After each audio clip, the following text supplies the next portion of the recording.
Welcome guys. Today we launch off a brand new series discussing all of the films that I've watched in the last month. This will allow me to discuss more films than normal in a shorter format. So let's begin with what I watched in December. Any Christmas music?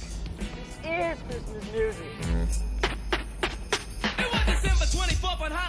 Starting off the month, I watched the Planet of the Apes trilogy of films. I feel like the Apes trilogy is underrated, or maybe I just never hear about it. The first film, Rise, is a great introduction to the franchise. Slow-paced and methodical. Franco, Serkins, they're all great. The ending fight is one of my favorite scenes in the entire trilogy. Dawn builds on this with a self-contained sequel of sorts, exploring the insides of two groups, the humans and the apes, through rebellion and disagreement. Reeves comes in for this film and he does a great job. It's actually the largest scope of the entire trilogy. A large battle with a rebellion and an aftermath too, using some locations and clips from the original. It's a very fun sequel. The third film is more of a journey than the others. A small group of apes set off for revenge after they are raided. The opening scene is great. Reeves opens films so well.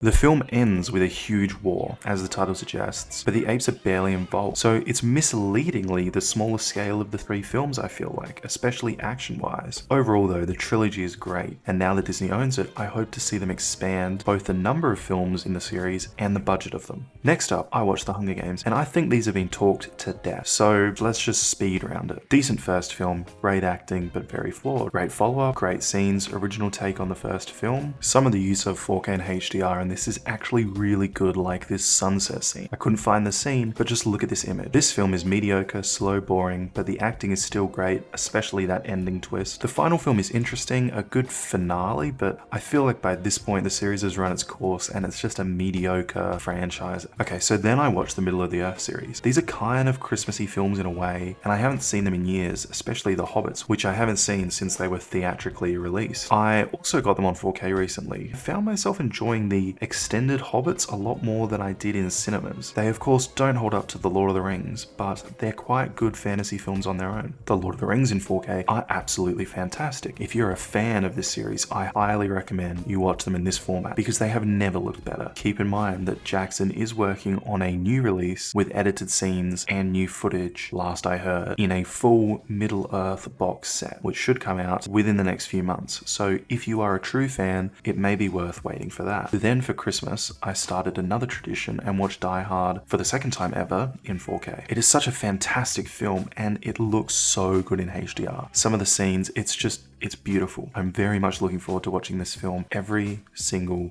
year. I then watched Valerian and it's alright. The opening scene is great. One of the best opening scenes in a sci-fi film in my opinion. The visuals in 4K make it bearable, but overall it's just really mediocre. It's the perfect example of horrible casting. This is why casting directors are really important. Then I watched Ready Player One, which is such a fun film. That's all I can really say. It's so fun. And then I finished the month watching Gladiator, a fantastic film that I hadn't seen in years. And wait, is that Joker? That's Joker, what the hell? Anyway guys, I hope you enjoyed this video. Give me some feedback as I want to do these monthly and I would appreciate any constructive criticism. Subscribe if you enjoy with notifications on and follow along with the journey. See you next week.